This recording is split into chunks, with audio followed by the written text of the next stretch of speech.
is the Rangers Journal now.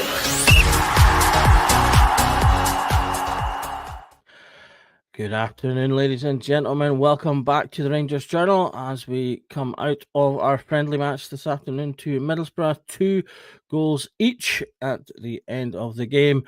A game of two halves, really. Rangers relatively poor throughout the first half, but coming straight back into it in the second half with a significantly improved performance, going 2-0 down and drawing come the end. So you'd be mistaken if you thought you were watching Club Bruges again, but I do promise you that was a different match. And indeed, we were just talking, they're not entirely too dissimilar to Panathinaikos either, continuing last season's trend of poor first half displays, followed by having to kind of come back into things in the second half. So hopefully not a trend that continues for too long. But joining me again after joining me this morning, we've got Colin back. How are you doing, Colin, after that? Hi, good. Yeah, interesting game, plenty to talk about, and like you say, very similar to the Club Bruges game and the Panathinaikos game on Tuesday. I think we all knew we had got off with it in the first half against Panathinaikos. Not so much this afternoon. We got punished, but again, we finished the game really strongly. So plenty to cover. Absolutely. So I will start off by bringing back up the starting lineup that we had this morning, which is Kelly in goals, Hutton, Fernandez, Rice, Jefty, Barron, Barami, Gassama, or as Todd was very pleased to tell us on the commentary today, Gassam, as it's apparently pronounced, Cortez, Gentles, and Dessers. And we were sort of hypothesizing, Colin, weren't we, in the first pre-match pod as to what the lineup would be, and we sort of talked about 4-4-2. We talked about maybe a 4-2-3-1, and as we were messaging each other in the Rangers Journal chat for the first 5 minutes, trying to figure out what the heck was going on, but it seemed as if we were playing a sort of a 5-1, 5-1-2-1-1, or I suppose you could call it a 5-3-1-1 maybe. So Hutton, Fernandez, and Jefty seem to be a back three, with Cortez and Gassama playing as wing backs. You had Rice in that sort of deep sitting midfield role that we're familiar with him in. Barron and Bajrami in the sort of the midfield slots, and then Gentles in behind Dessers, but quite often pushing up and beside him. What were your initial thoughts on sort of seeing the way we'd set up for the game? Yeah, like I said, I was messaging you saying we got it completely wrong. I think you could have given me 4 or 5 guesses at what the formation was going to be, and I would never have settled on Cortez and Gassama being wing backs. And yeah, Barami and Gentle seemed to kind of just roam in behind Dessers. And yeah, we started the game pretty poorly. I mean, yes, we're trying to play from the back. It just seemed a bit slow. To be fair to Middlesbrough, they pressed really high and they looked extremely organised. They knew exactly how they were going to press. But yeah, it was the kind of typical first half performance you'd expect from a team in transition, but also with with a few reserve players or backup players involved.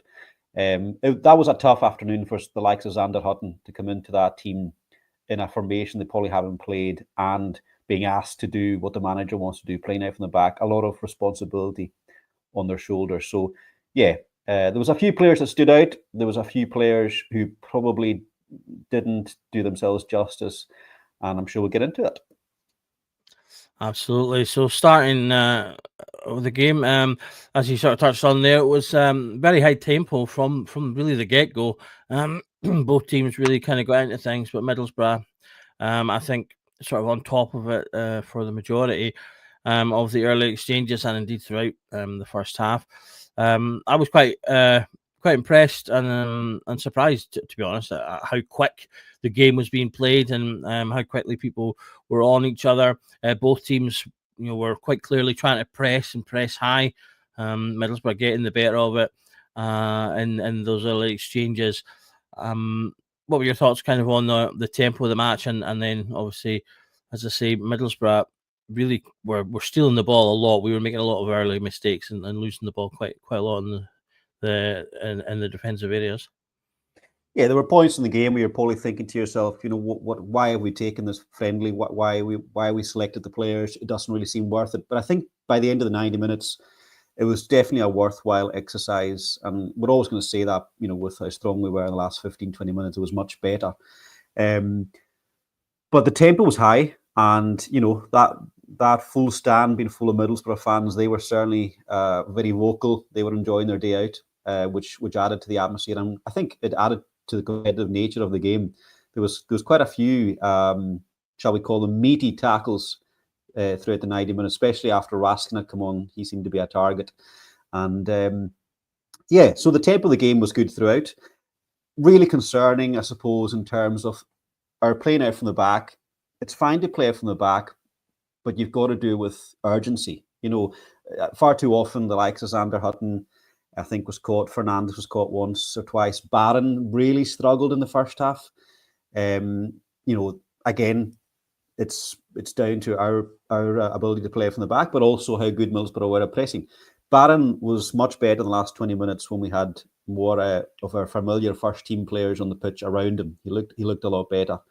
But I think the likes of Jeff Day, I don't think he did himself any harm. I don't think he was asked to do the kind of role that Max Aarons was asked to do on Tuesday night. He wasn't going inside as much, but he certainly looked okay. Fernandes himself looked really, really comfortable on the ball when we were playing out from the back.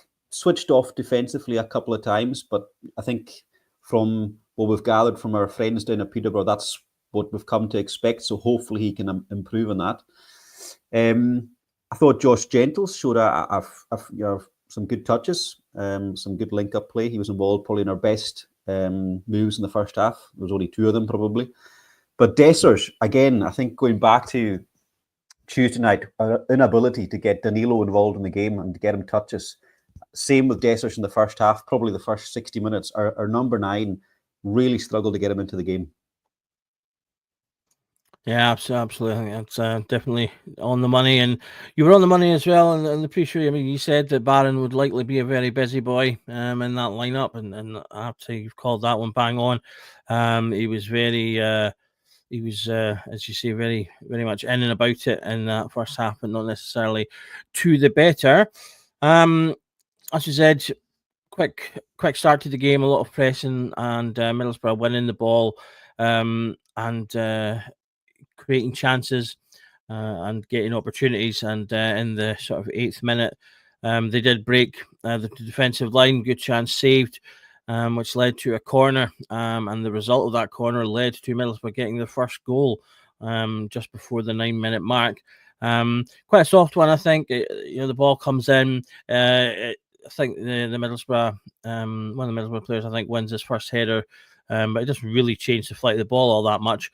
And it just kind of drops, just like kind of dead centre, right in front of goal. And despite there being kind of 4 Rangers players sort of around the space, there's a Middlesbrough player sitting there, happy as Larry, to just receive the ball and just tap over the line. Yeah, and it's interesting because, yes, the turnovers were bad, and Middlesbrough had a few chances from us turning over the ball in dangerous areas inside our own half. But again, set pieces, and I think Russell Martin referenced this after the Panathinaikos game. It wasn't so much the turnovers, they did concern him, but it was our defending from set pieces. And I think that was a pattern again throughout the game today. It's easy to say, obviously, when we concede 2 goals from set pieces, one from a corner in the first half and one from a free kick in the second half. I think the really interesting point for me was, and I was at the game on Tuesday night, so I don't think I noticed this, but watching the game on Rangers TV, it was more noticeable today. Our defending from set pieces, from corners specifically, is quite interesting. We don't have anybody on the posts. And it looks like we've got 3 along the inside of the 6-yard box, zonally marking, and then we're picking up man for man after that. So no men on the post is quite interesting. It's obviously something they've worked on. And yes, it certainly didn't work for the first 15 minutes, 10 minutes when we conceded the first goal. Really poor. Yeah, they made first contact at the near post, and from then on, it was just a culmination of errors, I'm afraid. Absolutely, and the game kind of carried on in a similar kind of vein. Middlesbrough pressed. Middlesbrough's press led to further turnovers and another chance going wide just after 12 minutes. Another good bit of work in the edge of our box just before the 20th minute, which led to a shot going across the goal, which I thought was going to sneak into the far corner. But again, as I say, just going wide. Defensive line was then broken on 22 minutes, and Middlesbrough should have gone 2-0 up at that point, but it was called offside. I'm not entirely sure how the referee, the assistant referee came to that decision. He was blatantly onside in the replay, but a bit of luck goes our way in that regard, and it stays 1-0. Yeah, he was definitely onside, 100% onside. John Bean was to have his revenge shortly afterwards. I'm sure you're going to get to that, Doug. But yeah, we should have had a clear penalty just before half time. But certainly we should have been 2-0 down at that stage because it was definitely onside. Again, I think it was Fernandes that switched off and allowed their striker in behind. So yeah, tough start for us. Absolutely. What were your thoughts on one of the big talking points in pre-season has been about the goalkeeper and what we were going to do with goalkeeper? We've started with Butland seemingly as the number one, and the focus on that decision has been, will he fit into Russell Martin's system in terms of being able to play with his feet and being able to come out into that kind of sweeper keeper role. We had Kelly today. Obviously, how do you feel he acquitted himself throughout the game in regards not so much to his keeping, but in regards to being a part of the team in that kind of build-up phase and being able to kind of knock the ball about, which he did do on occasion throughout the match? Yeah, I thought he was fine. There were a couple of misplaced passes, but we know he's not going to be the very best keeper for playing out from the back. Same as Jack Butland, but I think they've certainly tried to adapt to Martin's style as much as possible. They have to. If they don't, they know that they won't be there. I think Butland was obviously excellent on Tuesday in terms of his reflexes. He made 2-3 top saves, particularly in that first half. Kelly didn't really have so much to do today. I think there was one counter attack where Middlesbrough broke again from a turnover, and he made a good save out for a corner. But he didn't have that much to do, and especially in the last half an hour, it was more, like you say, playing out from the back, making sure that he was getting goal kicks in quite quickly. I thought that was a pattern again. It was definitely a feature of our play. Anytime the ball went dead, goal kick, he was trying to get it in as quickly as possible, which is obviously something they've worked on. But overall, I mean, I think he was fine. I think both goalkeepers have had a decent start. But the question will still remain until the window closes, whether Russell Martin thinks we need another goalkeeper to either add competition or to come in as the number one. Yep, absolutely. To go a bit further, we finally got to, after kind of about 20 minutes, half an hour, we started to come into the game a little bit more. Cortez had a couple of decent runs, one in particular, just after the 20-minute mark where he kind of bursts forward, and eventually Barami gets a shot off, but it goes off target. Middlesbrough then hit the post and had the ball cleared off the line again, losing the ball too easily. Around about this kind of 25 minutes, half an hour mark in particular, I've got multiple little notes very close together. Just Rangers lose ball, someone slack pass. There's quite a lot of that going on in that kind of period of time just before the 30 minutes when we finally, as I say, seem to settle into the game a little bit more. Gasma had a half chance just after the 30-minute mark. And then we get the Middlesbrough offside. Gasma then had a period where he was doing quite well, wins the ball high, gets the ball out to Gentles, who has a cross that kind of skies it really, but from the edge of the box. And then we actually had what I thought was the best piece of defending for us in the first half, where the ball is crossed from the right-hand side, goes right into the centre sort of space where they scored the first goal from. But Xander Hutton is there to sort of not clear the ball off the line per se, but it's one of those where he could easily have just knocked it into the goal as he's trying to cut it out, because there is a Middlesbrough player right behind him who would have tapped it in, no doubt. So a good piece of defending from Xander there. We had a good run from Dessers shortly after. showed a good bit of strength, something we don't see too often from him. But his shot is saved. And then we get to the moment just at the sort of 40-minute mark that you touched on earlier, where John Beaton sort of evens up the score, if you will. Corner comes in, and what was the handiest ball of all handballs? The Middlesbrough player, his hand is like just right up in the air, all the way up like this.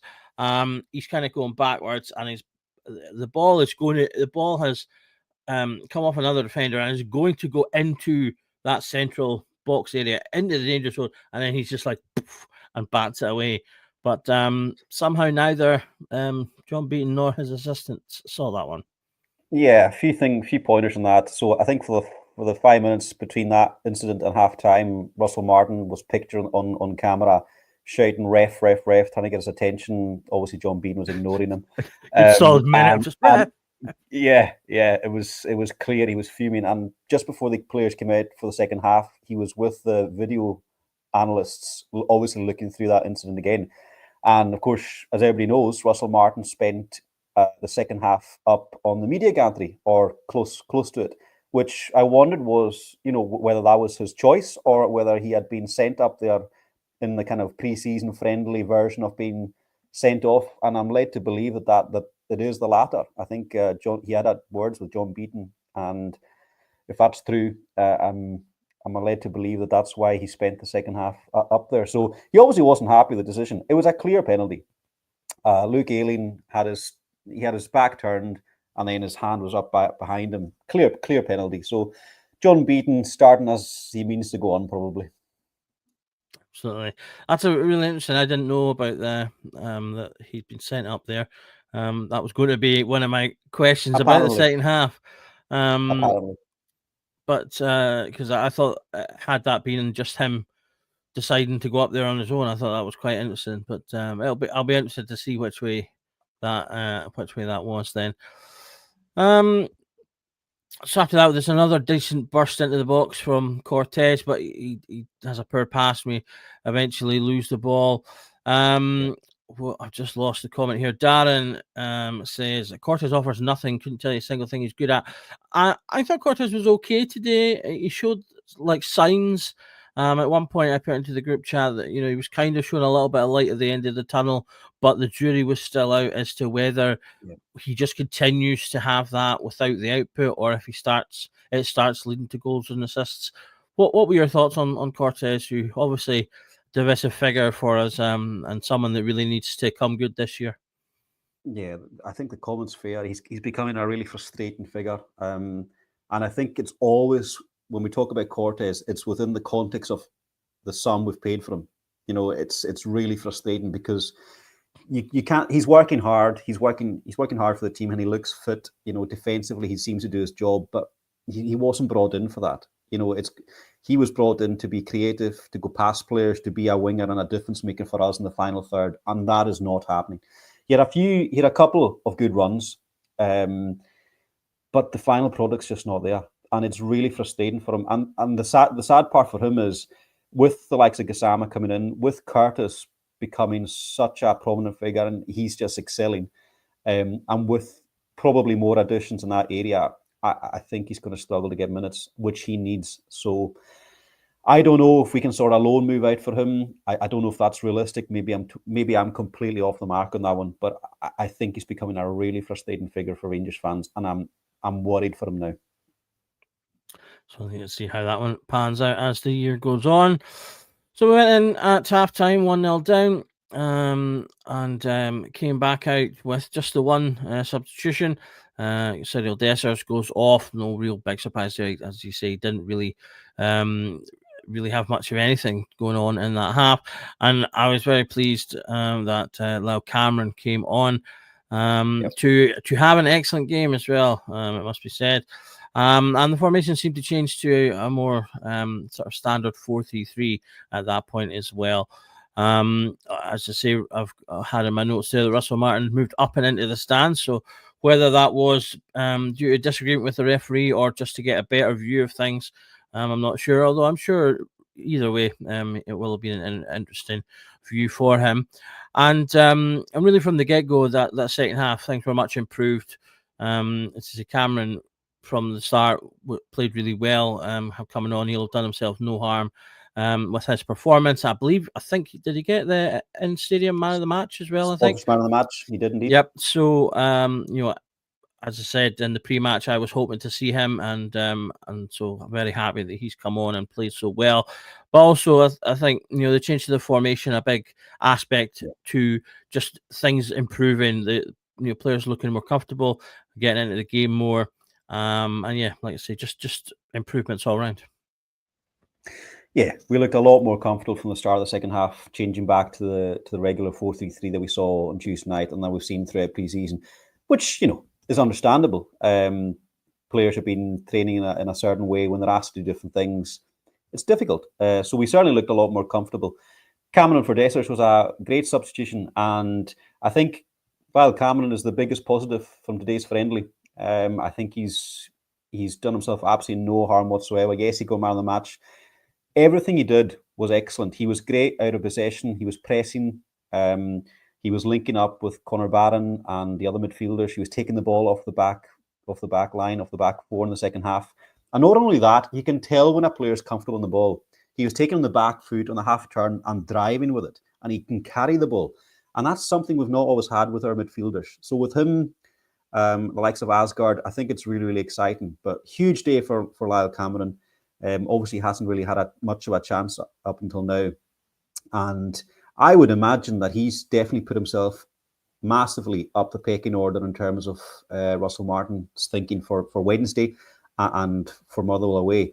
He did a lot more than the likes of Barami, Cortez, a couple of other players in there. He did a lot more than them. So we know his creativity. We know he can add goals. There was one moment I felt so sorry for him. He had driven in off the right-hand side, go past two players, and Danilo just kept on running across the front of him. He can get a shot away, a goal.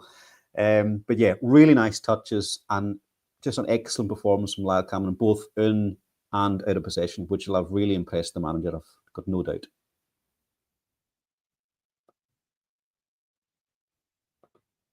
Oh, you're on mute, Doug. It's the first time I've done that in a while. I do think he's got so much going for him, and I would like to see him above players like Baz Rami, who's not really kicked on yet. In that pecking order, like you say, that drive could be quite important for fixing that issue of our strikers being sort of isolated as well. If he can drive forward through the middle, which is something he used to do for Dundee, he would get goals and assists from doing that. But also that drive from midfield can be really good when he's off the ball, as that kind of late run into the box. I used to constantly complain that we never had midfielders that would make good late runs into the box. The only one that we did that used to do it with any kind of repetition was Scott Arfield. And he would get so many goals, particularly when he'd come on and he'd score goals from just being the midfielder that would just find himself drifting into the box or making those late runs, and he would find himself the spare man, like he did at the famous Aberdeen match where he scored 2 goals in the 9,000th minute, and all from being that just extra man, just appearing from midfield in the box and having that drive and that want to get to the ball. He was always so keen to get to the ball, and I think Cameron can offer a bit of that. Despite the improvements, however, I'm not too far into the half, just before the sort of hour mark, Middlesbrough went 2-0 up, getting their second goal. Should talk us through that one?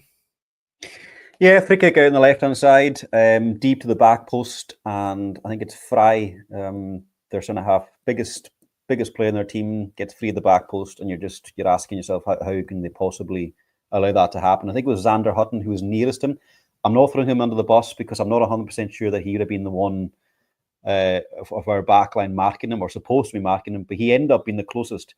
But even him, he was 2-3 yards away, so he sent it back across goal. There was a couple of deflections, very similar to the corner in the first half, and we just don't deal with it, and we give them 2 shots a goal, and you just can't do that. So, yep, 2-0 up after 57 minutes. Defending set pieces was something that was a bit of a concern for us last season, particularly in that sort of poor run in the latter half. Do you still have concerns about that with some of the goals we've lost? I do. I think we'd heard a lot about Russell Martin's teams being quite high in terms of goals from set pieces. I certainly, personally, I haven't checked his record in terms of defensive set pieces on the record. But yeah, some worrying signs. And like I said, he referenced that after the Panathinaikos game himself, that it wasn't just the turnovers in terms of possession. It was how we defended set pieces. I suppose you can't read too much into it purely because it was such a makeshift team and, there was 5-6 subs coming on at different stages. So you can allow for that maybe a wee bit. But yes, definitely some worrying signs. And hopefully that doesn't become a pattern. And you led me perfectly into the next point, which was, as I say, this was just before the hour mark, which was when the big change comes. We did that in the first game against Bruges as well. So on 60 minutes, off went Rice, Gentles, Hutton, Bajrami, Gassama, Jefty and Cortez. And on came Raskin, Curtis, Dowell, Tavernier, Danilo, Arns and Giga. So quite clearly, I think this was the players that are going to play in the second leg come on for half an hour to sort of keep the continuity in the legs and things like that. So big change, they came on, and certainly the changes worked, because within 3 minutes it was 2-1, and that man Danilo continuing his form. He may not have had a great game in the competitive match against Panathinaikos, but he's certainly lighting up the friendlies. He certainly is, and he's another one who I think he caught the eye when he came on, not just in terms of his goal, but his link-up play, streets ahead of Dessers, streets ahead of him. If Igaman's gone, I still don't know why he wasn't involved today, whether he's picked up a knock or whether he's been rested or whether he's away. I'm not 100% sure, but of the guys we've got available, if Igaman's not here, Danilo, for me, is certainly the number 9, the starter, because he links up the play much better than Dessers. He looks a threat, and one chance, one goal. It was a cracking header. His instinct. I mean, Max Aarons gets the ball on the left-hand side. I'm almost 100% sure it was a shot. He seems to slip, and it comes at Danilo really quickly, and he adjusts and manages to glance it right into the far corner. A superb finish. Yeah, and really good. The instincts of a proper striker, I would say. Yeah, absolutely. As you say, it does come into him, and he just does that little move of the shoulder and nod of the head, just to help the ball moving into where it goes. He doesn't need to necessarily put much on it, but it's a lovely little header and into the side. So that brought us back into the game, and obviously Rangers continued to play well, continued to apply the pressure. I felt, by the time we were getting into the last 20 minutes of that match, Rangers were completely on top of things. Middlesbrough had really stopped offering any of what they were offering in the first half. Rangers were really applying the pressure. At one point, Cameron stole the ball off really well and got a chance away. So we had a couple of other sort of half chances and things as well. And just under sort of 10 minutes later, we managed to equalise. A corner comes in and again floated in, comes into the middle of the sort of area of the box, and where you'd think all the tallest players would be, the defenders and everything else, battling to win headers, but no, we do win the header, but it's one of the smallest players on the pitch, Raskin, who gets his head on the ball, something that he's done a few times. Did it a couple of times tail end of last season, getting himself on the back of headers. Unlucky not to score himself. Really good save from the Middlesbrough goalkeeper. It does kind of come straight at him, but he does still have to get a hand out to it. So a really good reaction save from the keeper there. But then the resulting ball comes out to be tapped in by none other than Finlay Curtis. And that's now Finlay Curtis, 3 games, 3 goals. Can't argue. The boy's got it. He's got a natural instinct for goal. He knows where to be. I'll give Kieran Dowell a bit of credit. The set piece delivery was excellent. It was on the money. And like you say, Raskin is a threat in the air. You're right. He's not the biggest. He's not the tallest, but he is a threat because he is aggressive and he attacks the ball. We saw it last year against Celtic at New Year. He's aggressive and he attacks the ball. And as soon as the ball was parried out by the goalkeeper, Finlay Curtis is there to side it in. And that was us back to 2-2. And I have to say, at that point, it was thoroughly deserved because, like you said, the changes on the hour mark, we looked a lot even more comfortable than we were at the start of the second half, because we had players who were more familiar with the style and with the formation. But also the pressing was excellent. And we mentioned Cameron, who had an excellent second half, but I thought Raskin was outstanding as well. Not just in terms of his impact on the second goal, but his energy, his drive, his aggression. It sets the tone, and you see the players around him reacting to that. And we spoke about it in the pre-match podcast. He is a leader. There's absolutely no doubt about it in terms of setting the tone and leading the way in the way he plays. So, that was us back to 2-2, and we tried to push on after that. Indeed. So touching on Finlay Curtis, how big do you think a part he could play this season? Obviously he's come in, he's done so well. Obviously 3 goals in 3, and not just 3 goals as well, but 2 of them in particular I think were exceptional goals. Obviously the one against Bruges was edge of the box, pinpoint, passed into, like, really just like you said. I think we said at the time, kind of similar to Kamara against Leipzig, just passes the ball in to that corner, and then he gets this opportunity in a really huge game, a competitive match in Europe, where he has to take on a ball, knock it inside, and then again from far out. And that's one of the things that I'm particularly happy with as well, that he's scoring goals, he's hitting shots early from outside the box. Again, that one was just smashed straight in. This is something I've been wanting to see from wingers and midfielders for at least 2-3 years now. Players hitting balls early, taking shots early. I thought we were going to see more of it from Diomande. He did it a few times in his very first sort of month or two with us, but then kind of his goals and things seem to dry off again for a while. I'm hoping this won't be the case with Curtis, though, given the type of player he is. But I mean, every time he comes on the pitch, he looks confident. He's engaged. He's getting into games. He's scoring these goals. Am I just being overconfident and overexcited because he's a young Rangers player, or do you think he could really make himself a big part of this team? We have a tendency, whenever we get an inkling that one of our academy players could be something, we sometimes get overexcited. But I genuinely, I'm starting to believe, like you, Doug, that this boy is the real deal. It's not just in terms of his ability, it's his attitude. And I think, again, Russell Martin's referenced this in his post-match Panathinaikos interview and press conference. He looks like he's got the attitude. And I'm going to say it, swagger. He's a confident young boy. He looks like he's got the swagger and the confidence to be a Rangers player. Now, there was an incident about 15 minutes ago where we got a flailing arm from one of the, I think it was Alfie Jones, one of the new Middlesbrough players. And he looked annoyed. And 10 seconds later, instead of crying and claiming to the ref there was a free kick, he went after the next Middlesbrough player, won the ball back, and we end up getting a free kick on the edge of the box. I think one of their players went through, Danilo. That is the attitude that we need in Rangers players. And that's what you're going to get from Curtis. Now, as we know, he scored 50, 60 goals in the B team and the junior teams. That's fine and well. But we know it's a massive step up to, Premiership football, Champions League football, European football, whatever it might be. The early signs are really, really encouraging. So I hope we don't put too much pressure on him. I'm sure Russell Martin will manage him really, really well.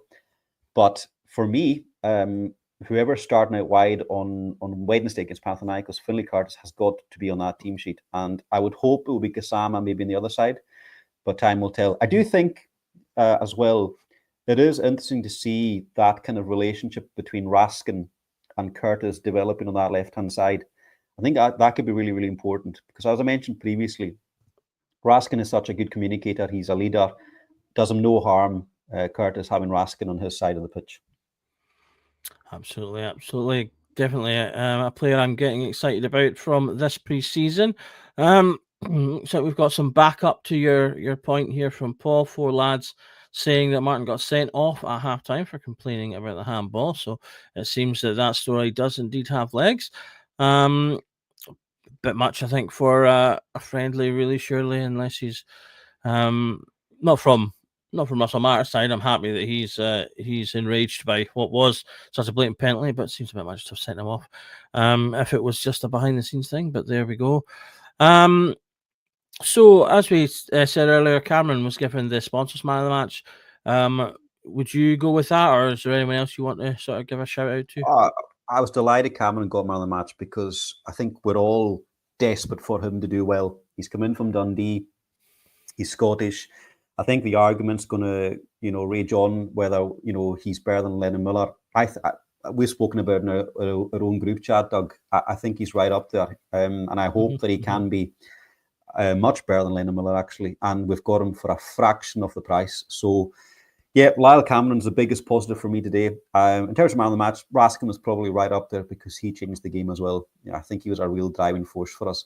Just interesting, before I forget, I'm seeing notes coming through from the post-match press conference that Hamza Egeman had a knock, so that's why he wasn't involved today. Okay.